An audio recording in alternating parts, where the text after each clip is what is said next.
Hello, happy birds. இந்த வீடியோல பாத்தீங்கன்னா சாம்பியன்ஸ் டிராஃபி 2025 ஃபைனலோட ரிவ்யூ தான் பார்க்க போறோம். இந்த மேட்ச்ல வந்து பாத்தீங்கன்னா இந்தியா வர்சஸ் நியூசிலாந்து இந்த 2025 ஃபைனல்ஸ் ஆனாங்க. ஸோ ஆக்சுவலா இது வந்து பாத்தீங்கன்னா சூப்பரான ஒரு ஃபைனலா போச்சு. இந்தியா தேர்ட் டைம் வந்து பாத்தீங்கன்னா சாம்பியன்ஸ் டிராஃபி வந்து வின் பண்ணிருக்காங்க.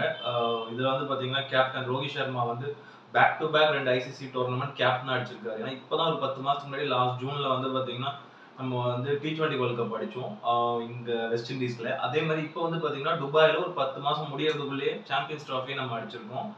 அதே ரோஹித் சர்மா கேப்டன் இது ரொம்ப ஒரு ப்ரௌடான ஒரு மூமெண்ட் அவருக்கும் சரி டீம் இந்தியாவுக்கும் சரி. ரொம்ப அன்டிஃபிட்டபிளா ஆனாங்க. லைக் ஆனால் பாத்தீங்கன்னா லாஸ்ட் ஒரு 3 ஐசிசி டோர்னமெண்டா அவங்க நீங்க வந்து பாத்தீங்கன்னா லீக்ல எந்த ஒரு மேட்சும் தோக்காம டைரக்டா ஃபைனல்ஸ்ல போற டீம் அது. அதுல 2 வாட்டி கப்பும் அடிச்சிருக்காங்க லாஸ்ட் 2 டைம்ஸ். 2023 நீங்க ODI வேர்ல்ட் கப்ல இருந்தே பாத்தீங்கன்னா கன்சிஸ்டன்டா ஆடினாங்க. ஸோ கன்சிஸ்டன்டா ஆடினாங்க. இன்க்ளூடிங் அந்த ஒரு ஃபைனல் தான் ஒரு பேட் டே, அதெல்லாம் மறக்கவே முடியாது. ஸோ நம்ம ஆஸ்திரேலியா நம்ம அடிச்சது. அதுக்கப்புறம் இப்போ 2024 T20 வேர்ல்ட் கப்லேயும் வந்து பார்த்தீங்கன்னா கன்சிஸ்டன்டா எல்லா மேட்சும் ஜெயிச்சு கப் அடிச்சாங்க. இப்போவுமே இந்த சாம்பியன்ஸ் ட்ராஃபிலையும் கன்சிஸ்டன்டா ஆடினாங்க.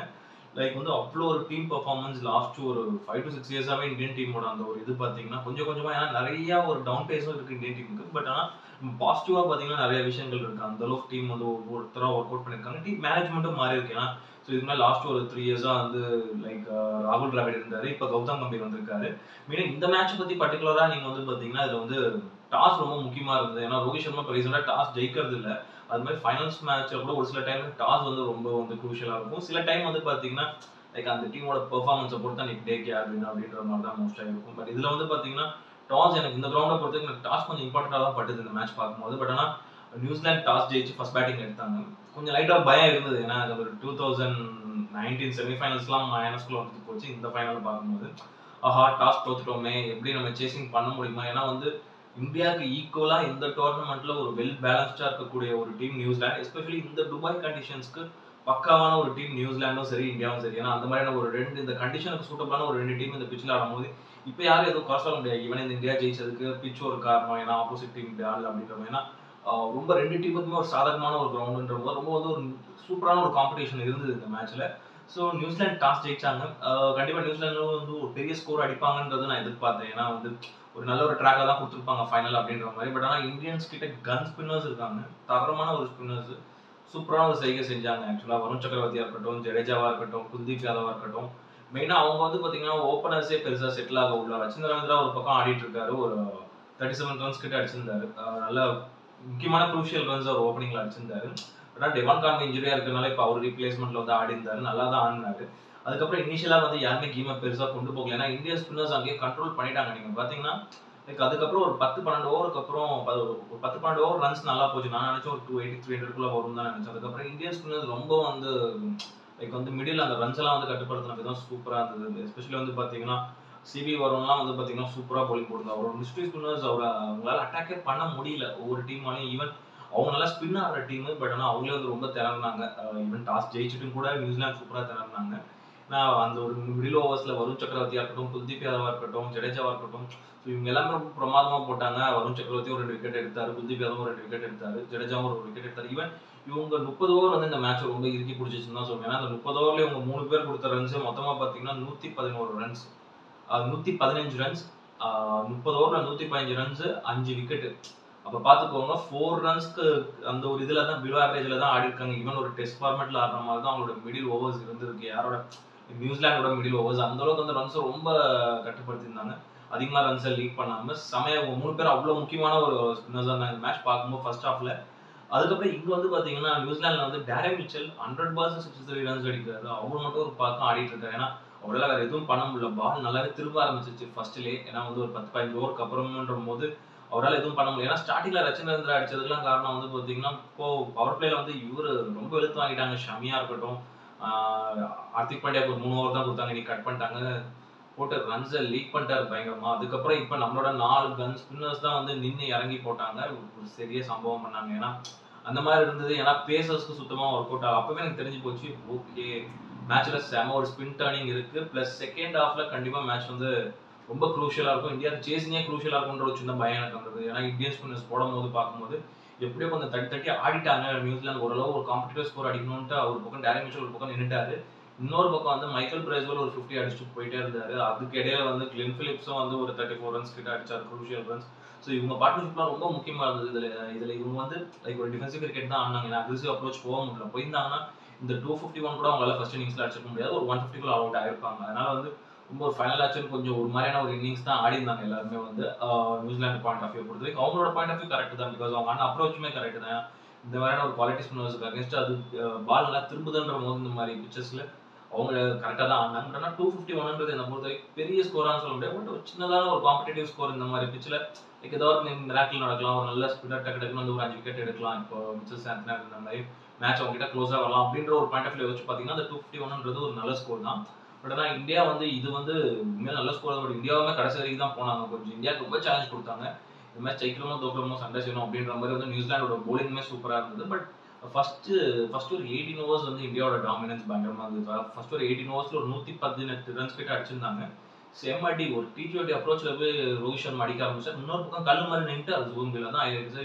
சரி சுபம்பில் அடிப்பாரு அப்படின்ற மாதிரி தான் நம்ம பார்த்தோம். பட் ஒரு சைடு வந்து வேற மாதிரி ஒரு இதுல ஆடிட்டு இருக்காரு. வேற மாதிரியான ஒரு ஜோன்ல ரோஹித் சர்மா அடிச்சு பறக்க விட்டுருந்தாரு. அவரோட அந்த ஒரு கவர் டிரைவ் ஷாட்டா இருக்கட்டும், ஹுக் ஷாட்டா இருக்கட்டும், செம்ம ஸ்டைலிஷா அந்த ஃபுல் ஷாட்லாம் ஆடி இருந்தாரு ரோஹித் சர்மா.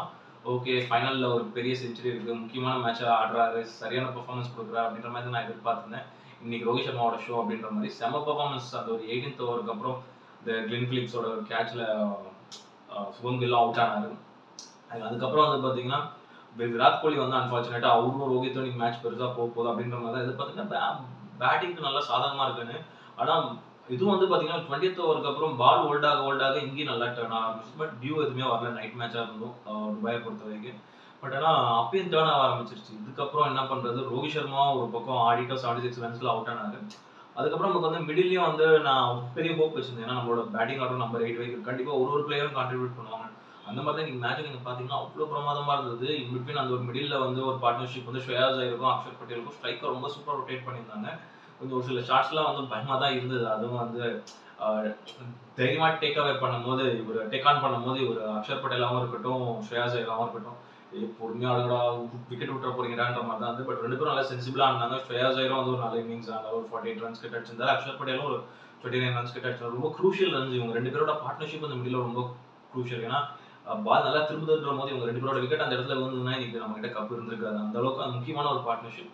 அதுக்கப்புறம் ஒரு பக்கம் பாத்தீங்கன்னா KL ராகுலும் வந்து ஸ்டேபிளா ஆடினாரு. அவரு எந்த பொசிஷன் கொடுத்தாலும் ஆடுறாரு. இப்போ ரீசெண்டா அவர் சொல்லியிருந்தாங்க அவர் வந்து ஏதோ ஒரு ஸ்டெப்னி டயர் மாதிரி எங்க ஃபிட் பண்ணாலும் ஆடுறாரு அப்படின்ற மாதிரி தான். அவரும் வந்து எங்கேயோ கொடுத்து பார்த்தாங்க. பக்கத்துல ஒரு இந்தியன் ஃபினிஷர் மாதிரி ஆகிட்டாங்க. பட் அவரும் அதுக்கேற்ற மாதிரி அடாப்ட் ஆகி இந்த மேட்ச்ல அவரோட அந்த 34 ரன் ரொம்ப முக்கியமான ஒரு ஸ்கோர் வந்து நல்ல ஒரு குயிக் ஃபயரா ஒரு 100 ஸ்ட்ரைக் ரேட்ல ஆடினாரு. ஒரு பக்கம் ஹார்திக் பாண்டியா வந்து பட்டுன்னு ஆடினார். ஒரு ஜஸ்ட் ஒரு 18 ரன்ஸ் தான் ஆச்சு. பட் அது வந்து ஒரு முக்கியமான ஒரு ரன்ஸ். அது தேவையில்லாத ஒரு ஷாட். அது மிடில் ஆஃப் த பேட் பார்த்து மூக்கு மேல ராஜாவோ போயிடுச்சு. பட் அப்படி இருந்த ஃபினிஷிங்ல வந்து ஜடேஜா வந்து முடிச்சு கொடுத்ததெல்லாம் சூப்பரா இருந்தது. ஏன்னா மேட்ச் ஓரளவு நம்ம வின்னு தெரிஞ்சு போச்சு. பட் நம்ம ரொம்ப அது ஒரு மாதிரி விக்கெட் விடக்கூடாதுன்னு சொல்லிட்டு ஒரு மாதிரி க்ளோஸ்ல போய் தான் ஒரு 49th ஓவர் வரைக்கும் போய் தான் மேட்ச் நம்ம முடிச்சோம். அந்த எண்ட் பால் போய் தான் முடிச்சோம். ஆனால் ஒரு சூப்பர் வின் இந்தியாவுக்கு உண்மையில சொல்ல போனா ஒரு நீட்டான ஒரு டீம் பெர்ஃபார்மன்ஸ். இதுதான் டீம் பெர்ஃபார்மன்ஸ் சொல்லுவாங்க. எப்பவுமே நம்ம வந்து பாத்தீங்கன்னா ஒரு டீம் லைக் வந்து ஒரு பிளேயர் இவ்வளவு ஸ்டாட்ஸ் வச்சு டிசைட் பண்ண முடியாது. சரி இந்த டோர்னமெண்ட்ல நான் வந்து ஒரு 400 ரன் அடிச்சிருக்கேன், ஒரு 300 ரன் அடிச்சிருக்கேன், ஒரு 20 விக்கெட் எடுத்திருக்கேன்றதுக்காக அந்த டீம் வந்து கப் அடிப்பாங்க அப்படின்றது சாத்தியமே கிடையாது. ஒரு இண்டிவிஜுவல் பெர்ஃபார்மன்ஸ் வச்சு எந்த ஒரு டீமும் கப் அடிக்காது. மெயினா வந்து இந்த மாதிரி கொலாபா எல்லா பிளேயர்ஸுமே சேர்ந்து ஒரு க்ரூஷியல் மேட்ச்ல அவங்களோட சின்ன சின்ன கான்ட்ரிபியூஷன்ஸ் ஒரு டீமை ஈஸியாக வின் பண்ணுவோம். அதுக்கு எக்ஸாம்பிள் இந்த இந்தியாவோட பேட்டிங் டிஸ்பிளே தான். அவ்வளோ பிரமாதமா இருந்தது. நல்ல ஒரு இண்டிவிஜுவல் கான்ட்ரிபியூட்டர்ஸ் ஒவ்வொருத்தருமே அவ்வளோ சூப்பராக இந்த சேசிங்ல யூஸ் ஆனாங்க. ஃபர்ஸ்ட் ஹாஃப்லயுமே சரி 3 ஸ்பின்னர்ஸும் சும்மா கன் மாதிரி போட்டாங்க. அது வந்து ஒரு பெரிய பாசிட்டிவா நான் பார்த்தேன். அக்ஷர் பட்டேல் கொஞ்சம் ஓரளவு ரன்ஸ் லீக் பண்ணியிருந்தாரு. அவரு இன்னும் இருக்கக்கூடிய பிடிச்சி போட்டுருந்தாருன்னு வச்சுக்கோங்க, இந்த மேட்ச் வேற மாதிரி போய் 250 200 கூட அடிச்சிருக்க மாட்டாங்க நியூசிலாந்து. பட் ஆனால் சூப்பர் டீம் பெர்ஃபார்மன்ஸ். கொலாபா பார்த்தீங்கன்னா பவுலிங்லேயும் 3 பேர், பேட்டிங்ல ஒரு 4 பேர் 5 பேர் நல்லா கான்ட்ரிபியூட் பண்ணாங்கன்னு நீங்க பார்க்கும்போது பார்த்தீங்கன்னா ஆல்மோஸ்ட் வந்து கிட்டத்தட்ட டீம்ல ஒரு 8 பிளேயர் 11 பிளேயர்ல ஒரு 8 பிளேயர் நல்லா நீ பெர்ஃபார்ம் பண்ணிட்டாங்க. அது பண்ணாலே போதுமே. அது போக ஃபீல்டிங்லாம் உங்களுக்கு நல்ல சூப்பரான ஒரு ஃபீலிங் தான் நீங்க ஓரளவு இருந்தது. அப்படி இருக்கும் வந்து மொத்த டீம் கொலாபரேஷனாக தான் இந்த டீம் வந்து வின் பண்ணியிருக்கு. இந்த வாட்டி வந்து கப் வந்து பார்த்தீங்கன்னா சாம்பியன்ஸ் ட்ராஃபில. ஸோ இந்த சாம்பியன்ஸ் ட்ராஃபி நல்லா ஃபுல்லாக பார்க்க முடிஞ்சது. நிறைய மேட்சஸ் வந்து நல்லா ஓரளவு கொஞ்சம் நல்லாவே பார்க்க முடிஞ்சது. அது வந்து ரொம்ப சூப்பராக இருந்தது. ரொம்ப நாளுக்கு அப்புறம் ஒரு டோர்னமெண்ட் வந்து ஒரு ஃபுல்லாக பார்க்குறது, எஸ்பெஷலி சாம்பியன்ஸ் ட்ராஃபி மாதிரி ஒரு டோர்னமெண்ட்ஸ். இன்னைக்கு மேட்ச் ஜெயிச்சோம்னா நமக்கு எதுவும் மெமரிஸ்லாம் அந்த 2013ல அந்த தோனி கேப்டன்சியில் இந்தியா அடிக்கும்போது இந்த வாய்ப்புக்கெல்லாம் போச்சு. அதான் அந்த கோட் சாம்பியன்ஸ் கோட் போட்டு இல்லை எல்லாரும் ரொம்ப சந்தோஷமா பார்த்தது. ஏன்னா நீங்க வந்து ரோஹித் சர்மா, விராட் கோலி அவங்க சந்தோஷம், ஹார்திக் பாண்டியாவோட சந்தோஷம். இப்போ ICC டோர்னமெண்ட்ஸ்ல இந்தியா டாமினேட் பண்றதுன்னு நினைக்கும் ரொம்ப சந்தோஷமா இருக்குது. அடுத்து வந்து பாத்தீங்கன்னா அடுத்த வருஷம் T20 வேர்ல்ட் கப் வரும். அதுக்கு அடுத்த வருஷம் வந்து பாத்தீங்கன்னா ODI வேர்ல்ட் கப் வரும். ஸோ நமக்கு back to back world cups இருக்கு. நல்ல வேலை அன்ஃபார்ச்சுனேட்டா இன்னைக்கு எந்த ஒரு பிளேயர் ரிட்டைர்மெண்ட் அனௌன்ஸ் பண்ணல. கண்டிப்பா பண்ண மாட்டாங்க. ஏன்னா T20 வேர்ல்ட் கப்ல இப்போ ரோஹித் சர்மா, விராட் கோலி, ஜடேஜா இல்லைனா கூட ODI வேர்ல்ட் கப்க்கு இவங்க தேவைப்படுவாங்க. இன்னொரு ஒரு 2 இயர்ஸ் கண்டிப்பா இவங்க இருப்பாங்க ODI டீம்ல. அதுக்கப்புறம் டெஸ்ட் டீம் அவங்க கால் தான் ப்ரிஃபரன்ஸை பொறுத்து. பட் ஆனால் கண்டிப்பா இருப்பாங்க. அது எனக்கு ஒரு சந்தோஷமான விஷயம். வேற ரிட்டைர்மெண்ட் அனௌன்ஸ் பண்ற போறாங்கன்னு பார்த்தா ரீசன்ட் பாஸ்ட் டே தான் வந்து பாத்தீங்கன்னா சோஷியல் மீடியால இந்த ஒரு சில பேரோட தொலை தாங்க முடியல. மெயினா இந்த இன்ஃபுளுசர்ன்ற பேர்ல ஒவ்வொருத்தரும் அவங்க பேஜ்ல ஸோ இவங்க ரிட்டைர்மெண்ட் கால் அறிவிக்க போறாங்க இப்போ ஏதோ இவங்க பார்த்த மாதிரி சொன்னாங்க. ஆனால் ஒருத்தருமே அந்த மாதிரியான ஒரு இது இல்லை. இல்லாட்டி அவ்வளோ சந்தோஷமான ஒரு என்வரான்மெண்ட் இருந்தது. மெயினாக கௌதம் கம்பீருக்கு அவரோட கோச்சிங்ல இந்த கப் அடிச்சது, இந்த மெயினாக இந்த ICC டிராப் அடிச்சது அவருக்கு ஒரு பெரிய உத்வேகத்தை கொடுக்கும். ஏன்னா அவரு கோச் ஆனதுக்கு அப்புறம் நிறைய மேட்சஸ் இந்தியா தோத்தாங்க. நானே ஈவன் மிஸ் பண்ணியிருப்பேன் இந்தியன் டீமுக்கு அவர் ஃபிட்டான கோச் கிடையாதுன்ற மாதிரி. பட் ஆனால் அது ஒரு ஆஷ்கால்ஸ் நம்ம ஒரு சில விஷயங்கள் அந்த கோர்ஸில் பேசுறது தான் இந்தியன் டீம் பெருசாக பர்ஃபார்ம் பண்ணாத போது. பட் ஆனால் வந்து பார்த்தீங்கன்னா அவங்க மேனேஜ்மெண்ட் அந்த அளவுக்கு நிறைய ஒர்க் அவுட் பண்ணியிருக்காங்க. ஒவ்வொரு நெகட்டிவ்ஸும் ஒரு நெகட்டிவ் ரிவ்யூஸும் அவங்க எடுத்துட்டு அதை பாசிட்டிவாக ஆக்கியிருக்காங்க. மேலே டீம் என்வரான்மெண்ட் ரொம்ப நல்லா இருந்தது. ஒவ்வொரு பிளேயர்ஸும் இண்டிவிஜுவல் கான்ட்ரிபியூஷனும் ப்ளஸ் அந்த ஒரு டீம் என்வரான்மெண்ட் தான் எப்பவுமே வந்து ஒரு கப்பை ஜெயிக்க உதவி செய்யும். பட் ஆனால் இன்னைக்கு ஒரு நல்ல டீம், நல்ல ஒரு 2 டீம் ஆடி டஃப் காம்படிஷன் கொடுத்து இந்தியா வின் பண்ணது ஒரு சந்தோஷமான விஷயம். அதே மாதிரி நியூசிலாண்டுமே அவ்வளோ சூப்பராக இந்த டோர்னமெண்ட் ஃபுல்லாக ரீசெண்டாக அவங்க ICC டோர்னமெண்ட்ஸ்ல வந்து பார்த்தீங்கன்னா அவ்வளோ பிரமாதமாக ஆடிட்டு வராங்க. அவ்வளோ அன்டிஃபிட்டபிளாக இருக்காங்க. மெயினா நல்ல ஸ்பின்னர்ஸ் அவங்க வந்து வச்சிருக்காங்க. மெயினா ஆல்ரவுண்ட் ஸ்பின்னர்ஸ் வச்சிருக்காங்க. அதான் வெயிட் ஆகுது. கிளின் பிலிப்ஸா இருக்கட்டும், மைக்கேல் பிரேஸ்வெல்லா இருக்கட்டும், மிச்சல் சாண்டனரா இருக்கட்டும், அவங்க அந்த மாதிரியான ஒரு ஸ்பின்னர்ஸ் தான் வச்சிருக்காங்க. யாருமே வந்து ரொம்ப அந்த அளவுக்கு நம்ம ஒரு ஃபுல் டைம் பவுலர்ல ஸ்பின்னர்ஸ்ன்றது அவங்களுக்கு எதுவும் கிடையாது. பட் இவங்களை வச்சு வந்து நல்லா இந்தியாவை இந்த அளவுக்கு வந்து டஃப் கொடுத்தாங்கன்னா ஒரு பிரமாதமான விஷயம். ஏன்னா இப்போ பார்த்தீங்கன்னா செகண்ட் ஹாஃப்லேயே இந்த சேசிங்ல மைக்கேல் பிரேஸ்வெல் 10 ஓவரில் ஒரு ஓவர் மெயிடன் கொடுத்து 28 ரன் கொடுத்து 2 விக்கெட் எடுத்துட்டாரு. அதுவே செம போலிங் ஃபிகர் பாருங்க. 10 ஓவருக்கு 28 ரன் கொடுக்கறதுல அது இதில் டெஸ்ட் மேட்ச்ல போலிங் போடுற மாதிரி போடுறாரு. அவரும் ரொம்ப பார்த்து தான் ஆனாங்க. செமையா போலிங் போட்டு வராரு. ரீசெண்ட் டேஸ்ல நியூசிலாந்து கிரிக்கெட் நல்லாவே டெவலப் ஆகிட்டு வருது. இன்க்ளூடிங் அந்த ஒரு T20 கிரிக்கெட் அவங்க அந்த மோடுக்கு இன்னும் ஃபர்ஸ்ட் நல்லா ஸ்ட்ராங்கா இருந்தாங்க. இப்போ அந்த அளவுக்கு பெருசாக ஸ்ட்ராங்கா இல்லாத மாதிரி எனக்கு படுது. பட் ஆனால் ODI டெஸ்ட்டை பொறுத்த வரைக்கும் ரொம்ப டாமினண்டா இருக்காங்க வேர்ல்ட் கிரிக்கெட்ல. கண்டிப்பா ஒரு நல்ல ஒரு பெரிய டீம் தான். அவங்களுக்கும் இந்த ஒரு டிராஃபி கனவு நினைவாகாம போயிடுச்சு. அவங்க சாம்பியன்ஸ் டிராஃபி இந்த டெஸ்ட் சாம்பியன்ஷிப் வச்சிருக்காங்க மெடல். பட் ஆனால் இந்த கப் இன்னும் ICC டோர்னமெண்ட்ஸ்ல வேற எந்த டிராஃபிஸும் அவங்க இன்னும் அடிச்சது இல்லை. பார்ப்போம் கண்டிப்பா இதுக்கு அடுத்து வர டிராஃபிஸ்லாம் அப்படி அவங்க அடிக்கிறாங்க. மெயினா இந்தியாவுக்கு ஒரு நல்ல ஒரு பீரியட் ஒரு சூப்பராக முடிச்சு நீங்க எல்லாம் செலிப்ரேட் பண்ணிட்டு போயிருக்காங்க. இதுக்கு அடுத்து நம்ம இந்தியன் ஃபேன்ஸ்க்கு வந்து பார்த்தீங்கன்னா கண்டிப்பா IPL தான் இருக்க போகுது. இதுக்கு அடுத்து ஒரு 10 டேஸ்ல IPL வந்துரும்னு நினைக்கிறேன். இன்னொரு 10 டேஸ்ல IPL வரப்போகுது. 10 to 12 டேஸ்ல IPL வரப்போகுது.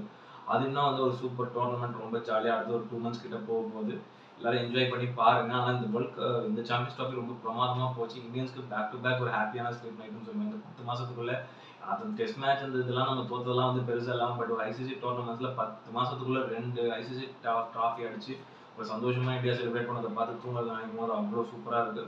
கண்டிப்பாக பார்ப்போம். இதுக்கப்புறம் இந்தியா வந்து எப்படிலாம் ஒரு நல்ல பவுன்ஸ் பேக் ஆகிறாங்க, அடுத்து வர என்னென்ன பெரிய டோர்னமெண்ட்ஸ்லாம் எப்படி அடிக்கிறாங்கன்னு பார்ப்போம். இதுக்கு அடுத்து நம்ம டார்கெட் 26 வந்து T20 world cup, 27 ODI world cup. இது ரெண்டும் இந்தியா எப்படியா அடிச்சு அவங்க அதை டார்கெட் பண்ணணும். பார்ப்போம். T20 சைடுமே ரொம்ப நல்லா தான் இருக்குது. அடுத்து வர மேட்சஸ் எப்படின்னு பார்ப்போம். ஆனால் ஒரு நல்ல ஒரு ஃபுல் ஃபிளெஜ்டான ஒரு மேட்ச் பார்த்த ஒரு ஃபீல். ரோஹித் சர்மா அவரோட அப்ரோச் மாற்றி இன்னைக்கு ஆடினது இதெல்லாம் வேற லெவலில் இருந்தது. அவர் அதே இதில் அவர் எங்கே ஒரு நாள் மாட்டோம். அவர் அந்த அப்ரோச்சில் ஆடுறது தப்பு இல்லை. எதுக்கு நின்று ஆடலன்னா அவரோட இதுக்காக அவரோட ரன்ஸ் அவரோட மைல்ஸ்டோனுக்காக நின்று ஆடலாம். பட் டீம் ஜெயிக்க முடியாது. பட் இதில் அவர் வந்து இப்போ லாஸ்ட் ஒரு 2 ICC டோர்னமெண்ட்டாகவே லாஸ்ட் ஒரு 3 ICC டோர்னமெண்ட்டாகவே இன்க்ளூடிங் திஸ் அவர் ஆடுற அந்த ஒரு அப்ரோச்சே வந்து பயங்கரமா இருக்கு. ரொம்ப அது ஒரு பேஸ்பால் அப்ரோச் பண்றாரு இந்தியன் டீம்ல. மெயினா இந்தியன் பேட்ஸ்மேனா அவர் அப்ரோச் பண்றது. பட் அது ரொம்ப அவருக்கும் சூட்டபிளா இருக்கு. பார்ப்போம். கண்டிப்பா இந்த பிளேயர்ஸ் எல்லாருமே அவங்க எந்த ஒரு ரிட்டைர்மெண்ட் அனௌன்ஸ்மெண்ட் இன்னும் வரக்கூடாது. டில் 2027 வேர்ல்ட் கப் வரைக்கும் இந்த டீம் தான். அவங்க இது வந்து எந்த பிச்சர்ல கொடுத்தாலும் ஆடக்கூடிய ஒரு டீம். கண்டிப்பா இப்போ நிறைய வந்து கிரிட்டிசிசம் இது வந்து பாத்தீங்கன்னா நிறைய வந்து சில பேர் கிரிட்டிசிசம் பண்ணிட்டு இருக்காங்க. இந்தியன் டீம் அவங்களோட ஹோம் கிரவுண்ட் துபாய், ஏன்னா அவங்க எல்லா மேட்சும் துபாயிலே ஆடினாங்க அப்படின்ற மாதிரி அவங்களுக்கு ஒரு ஃபேவரிசம் இருக்க மாதிரி ICC பேசிட்டு இருக்காங்க. அப்படி கிடையாது. ஏன்னா ஈவன் இவங்க போட்ட ஸ்குவாடு ஆக்சுவலி இவங்க போட்ட வென்யூ பாகிஸ்தான்ல இந்தியா ஆட மாட்டேன்னு சொன்னதுக்கப்புறம் சார் இந்தியா கிடையாது சாம்பியன்ஸ் ட்ராஃபில அப்படின்னாங்க. அதுக்கப்புறம் இந்தியா இருந்தால் தான் நிறைய ரெவன்யூ கிடைக்கும் அப்படின்றதுனால இந்தியாவை ஆட வச்சாங்க. அதனால அவங்களுக்கு ஆண்ட்ராய்ட் இதுக்கு வென்யூ கொடுத்துருக்காங்க. பட் அதுக்கு இவங்க ப்ரிப்பேர்ட் ஆகிட்டு தானே வந்திருக்காங்க. இப்போ இந்தியன் டீம் வந்து பார்த்தீங்கன்னா சும்மா ஜஸ்ட் லைக் தட்னு வந்து ஆடி வின் பண்ணல.